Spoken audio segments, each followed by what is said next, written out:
Forbes BLK Atlanta. I am Monique Davis, your Forbes BLK Atlanta advisor, and I'm so excited to have you here with us during our BLK Executive Edge.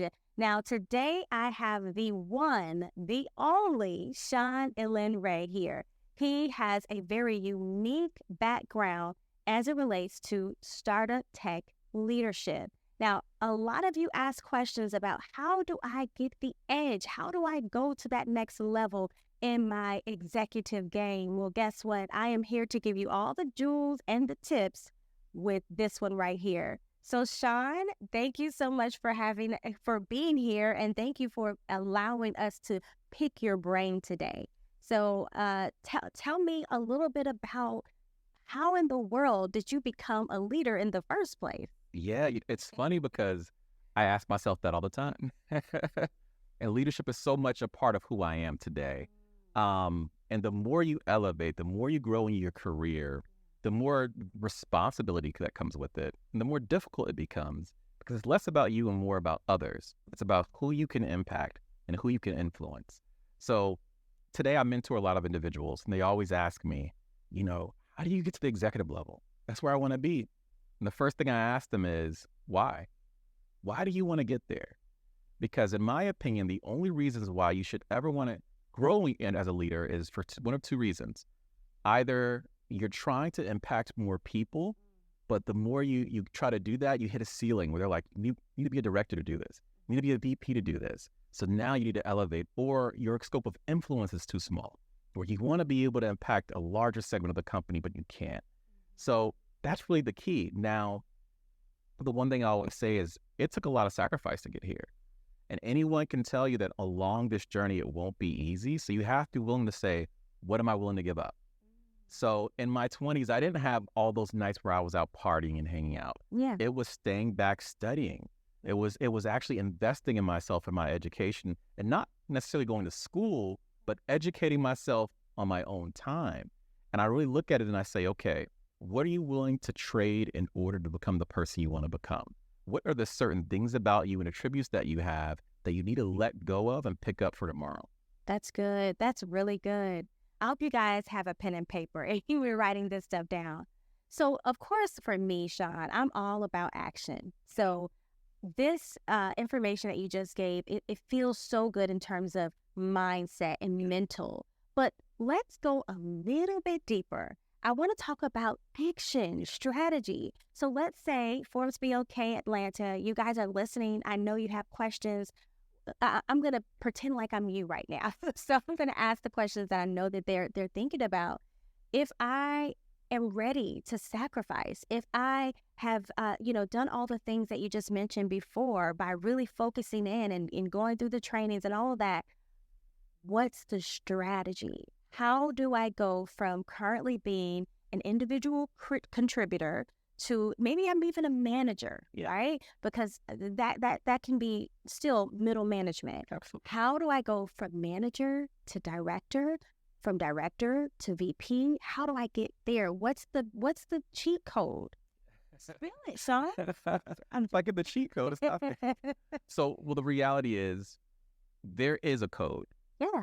And a major part of that is executive presence. Whether we want to acknowledge it or not, how you present will dictate whether or not they can see you in these roles. Because you could have all the accolades, the skill set, but if when they're having a conversation with you, there's a sense of this person's not necessarily, they're not sharp around the edges. Yes. I don't know if this person can convey a message and influence a realm. I don't know if this person can change hearts and minds. I don't know if this person can present to our CEO when times are hard. So really, you want to start learning, okay, how do I now become what I'm not? So one thing I always recommend is put yourself in environments that make you uncomfortable. And I call that purposely uncomfortable. So even if you don't have a lot, what you can do is in the real world, you can say, I'm going to put myself in certain environments. So instead of me going to the bar where all my friends are hanging out, I'm going to go to the Ritz-Carlton and eat at their bar. I'm going to grab a small meal, a drink, and I'm going to listen to the conversations around me. And you're going to hear deals being brokered. You're going to see how they're communicating with one another. You're going to see their actions, the lingo, things that are being said. And you start to pick up on that behavior. if you're in the right spaces, you can actually ask them questions and sit back and say, hey, well, let me introduce myself, because what I've learned is that individuals who are successful love to talk about how they got successful. That's right. And you spark something in them where they feel as if, hey, this may be a younger version of myself or a version of myself that's at a lower level. How can I help pull them up? Because everyone wants to help to pull each other up. But on the flip side of that, if you're at home, I believe in virtual mentors. You have those real life mentors, but each year I identify 5 leaders that I look up to. And I say, okay, I want to watch as many interviews, fireside chats, podcasts, even quarterly business reviews, whatever it may be, because I want to learn from this individual. And I've learned that as you begin to watch their mannerisms, understand what they're saying, you'll pick up some of that skill set as well. But then it'll also teach you what they're forecasting in their industries. Wow. Now that was a good answer. It's a very good answer. Now, so you guys know the saying, birds of a feather flock together, right? So what I'm hearing you say is, in this situation, you don't want to be around the same flock, okay? If you're in this flock, you want to see those eagles over there and say, hey, can I come sit with you? Or ease on down the road to where they're sitting to hear the conversations and to see how they move. So I love that. Another key point that Sean mentioned was mentorship. Yeah. And what you did mention was not mentorship where you reach out to someone and you say, hey, I'd like you to be my mentor. A lot of times they don't respond to that. What you do is, it's called power distance. You're receiving their power, their insight, their intellect, all of the things that they're doing from a distance. Yes. Okay. And you're still able to move in that distance. I've done that several times, and eventually I've even been able to be in the same room with some of the individuals that I looked up to, right? And so I don't do as many as 5, but I'll have about 2 to 3 a year that I'm like, I really like how she's moving. She has some things that I desire to have, and I think it's important. And then the other piece that you mentioned was executive presence. Yes. I think about that, and again, for those who don't know, most of you already know, but I am a South Side girl. I come from College Park, Georgia, okay? And so with that being said, my dialect, my communication style, my tone has always been something I've worked on. I can remember going to school in Boston and people telling me, what did you, like, how did you, what did you say? Or if I would say, can I ask a question? I would say, can I ask a question? But that was just lingo. That was how I heard it asked. And so I never knew ask had an S in it, okay? I thought it was just for show. So I put the X in it. And, but I would get corrected by people who saw the potential in me. Yeah. Here's the type of presence that you have to have. You have to speak correctly as best as you can. Sometimes it takes classes. Sometimes it just takes being around certain people. Sometimes it'll be just a YouTube video. Absolutely. It's true. So I love that. I want to dig a little bit more into your background. Yeah. I mentioned my non-traditional background a little bit, but I wanted to dive into yours because as a man of color, I think it can tend to be difficult to rise in any establishment, let alone a tech company. So tell me, or tell us, I already know, tell us a little bit more about your non-traditional backgrounds, because I know that someone needs to hear that today.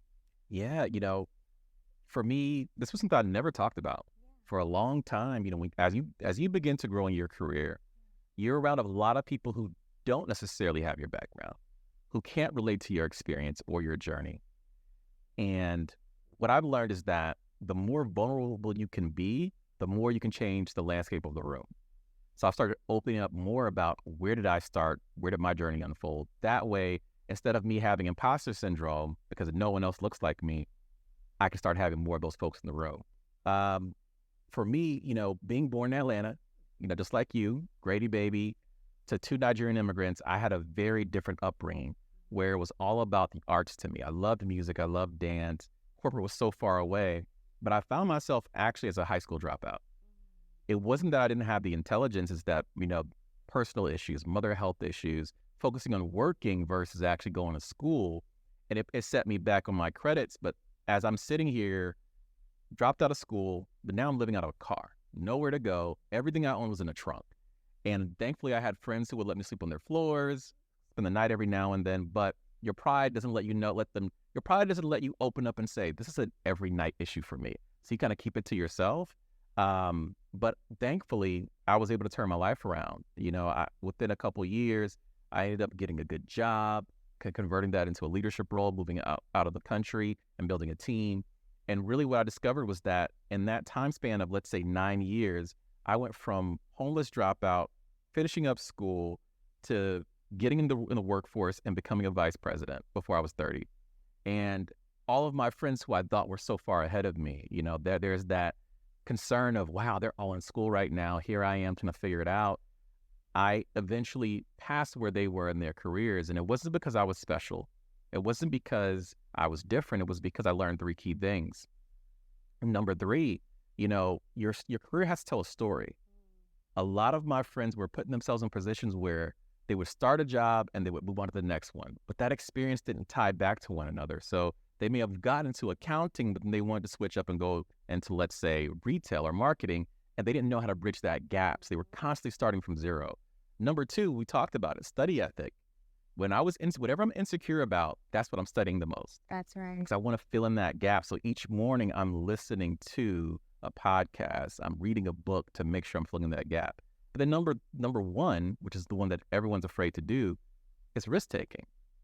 I've taken some very large risks in my career where I said, okay, in order to have what I don't have now, I have to stop what I'm doing. So I've moved out of the country with a young family. I've moved across the country.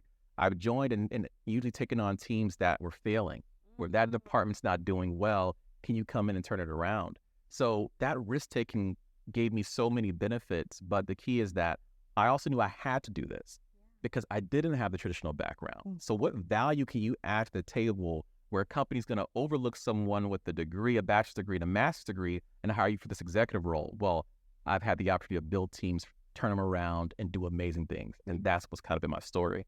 Wow. Listen here.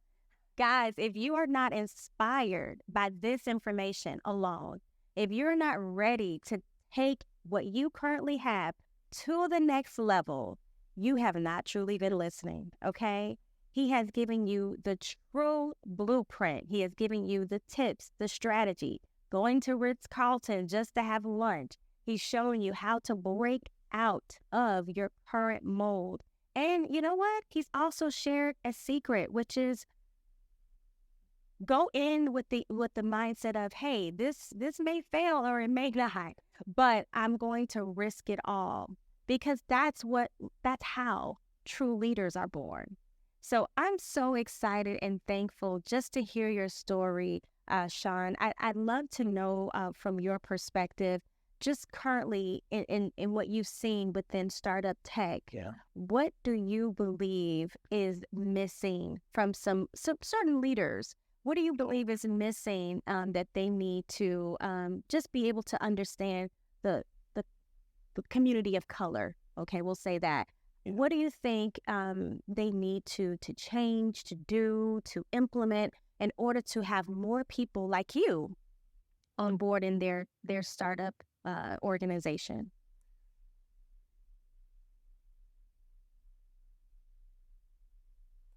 This is something that we'll probably never solve, if I'm being completely honest, because as we move the goalpost, it gets pushed back again.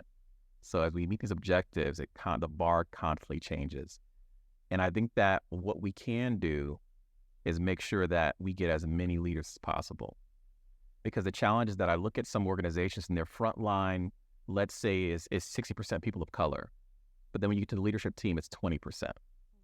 And it's, what is that gap that we're missing? And the solution isn't always to go out and start your own business. Sometimes the solution is, let's find a way to rise up the ranks within these organizations and drive change, because they are employing so many of us across this country. So what can we do about it? But when I look at it from a tactical standpoint, we have to stop using the excuse of, oh, well, I can't find the talent. Most leaders are hiring people in their network. And if your network looks like you, then you're going to have a hard time. And I don't just mean color. I mean as far as background, whatever it may be, gender. You're going to have a hard time finding this talent. So you have to be intentional. Be willing to hire people who can help you find the right people. Be willing to go in those uncomfortable environments where, you know what, let's go to HBCUs and not just send a recruiter out. Let me actually get boots on the ground and meet these people myself. You know, I had the opportunity to go to South Africa and Kenya last year, and I went to a school in South Africa. And when you walk in that room and you just spend time with these people, you see how intelligent they are, it changes your mindset. Because in my industry, we're used to outsourcing work. And we're like, why are we always outsourcing to Southeast Asia, Latin America? We're never looking at Africa. It's not that the talent's not there. It's that we're not intentionally making an effort to say, let me ensure that these individuals have an opportunity just as these other ones have as well. Well, guys, I feel like I have paid for a consulting session, and I'm very, very happy that I didn't have to pay for it. But this was so good, and I hope that you received the jewels that I desired to pull from Sean into you guys. And that's what we do here at Forbes BLK Atlanta. We are dedicated to helping you elevate in your leadership. And Sean, thank you for taking the moment, the time, your energy, your intellect, and lending it to us today, because it is invaluable. And I know for a fact that it is going to change someone's mindset and someone's strategy. So thank you for being on Forbes BLK Atlanta Executive Edge. Thank you for having me. You're welcome. My people, my city, Forbes Black Atlanta. I had an amazing conversation with Monique. I hope you got some good nuggets from it. Our ultimate goal is to make sure we're giving you the executive edge. I recently wrote a book called You Don't Know Happiness, which is really for leaders to understand that your goal is not to make sure that your team is happy. Your ultimate responsibility is to make sure they understand that they are valued and valuable. I hope you enjoyed this conversation. Sean out. Forbes BLK ATL, we finished the first episode of BLK Executive Edge with our very own Sean Ilenrey. I hope and pray that you guys wrote some jewels down, that you listened to all of the great tips that he gave you, and that you will actually start to implement those processes. All right, guys, until the next time, you don't want to miss it. I'm out.